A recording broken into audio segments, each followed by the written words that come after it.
Oh, yeah.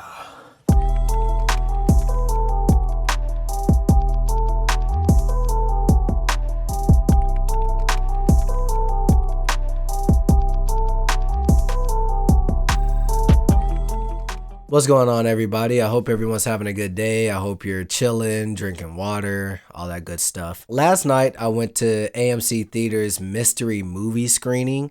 All they told us about this was that it was rated PG-13 and that it was about an hour and 40-something minutes. Some buzz was going around that it was going to be the Marvels. I actually heard people in my theater before it started like, oh, I hope it's the Marvels. The person next to me was like, I really hope it's the Marvels.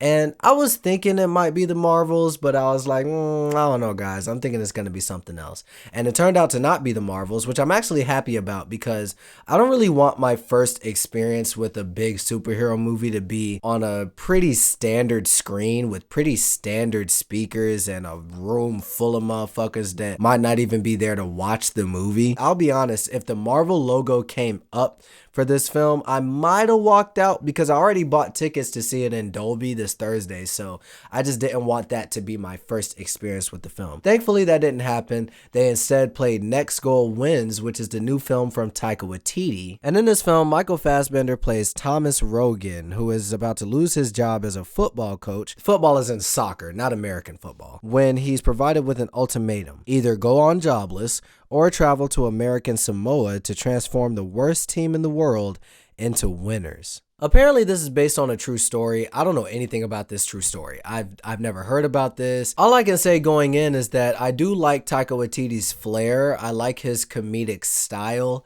Yeah, it is a little goofy sometimes. It's a little silly. It's a little cartoony. But I appreciate his ballsiness. I appreciate the risk that he approaches his project with. He's never afraid to put his stamp on something and go for that style, whether people like it or not. Firstly, I want to talk about the performances. Michael Fassbender, there are a lot of films that Michael Fassbender has been a part of that haven't been great. I do like Michael Fassbender. I actually loved him as David in Prometheus. I really thought he was a great character. He was probably my favorite character in the whole film. I think he's great here. I really think he's sunk into this role of Thomas Rogan. This guy is supposed to be this coach that we've seen a million times. He's an asshole. He has anger issues. He throws a fit when things don't go his way. He kicks stuff. He yells at people.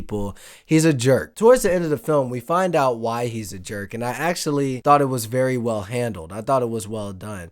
Could there have been more work put into why this guy's such a dick? Yeah, but I don't know. I felt like the work that they did put in was enough. I felt like it was enough for me to get the point, and I appreciated it. You get the sense that this guy, he doesn't hate everything. He doesn't hate to be happy. He doesn't want to be miserable. You can just see that some things have happened in his life that hasn't really gone the way that he wants it to go, and he doesn't really know how to respond to it in a healthy way.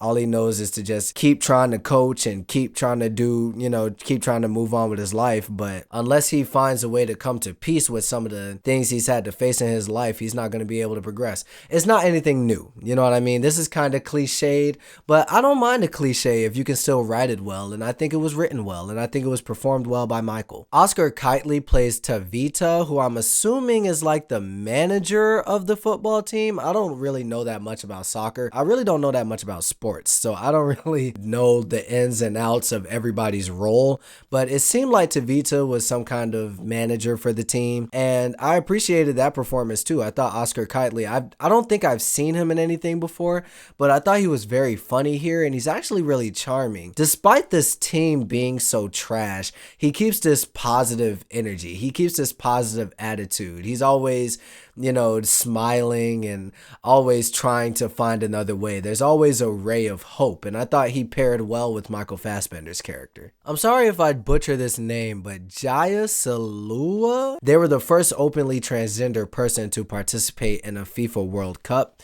and I found that information to be interesting, and I think the actor portraying them, Kaimana, I'm sorry if I'm butchering the name, but this is the only role I could find on IMDb. They didn't really list any other roles, but I thought they were great. If this is their breakout performance, yeah, they're definitely somebody I want to watch. I mean, they felt natural, man. At first, they kind of come on this scene as this character that feels a little bit vain, a little bit self-absorbed. It feels like they don't really care about being there to play the game that much. We do find out as the story progresses that they actually do want to play the game. They do have a passion for the team. It's just deep down in there somewhere, and it just needs to be pulled out a little bit. No, I thought they were great. I thought they were great with comedic scenes. I thought they were very funny, and there's actually a little bit of an emotional beat near the end of the film that I found to be pretty riveting. It didn't drive me to tears, but I definitely was able to sympathize with the situation. Look, this film is not anything that you haven't seen before. It's kind of your typical inspirational sports comedy drama. There's not a whole bunch of twists and turns that are going to catch you off guard. It's pretty straightforward. It's pretty predictable, but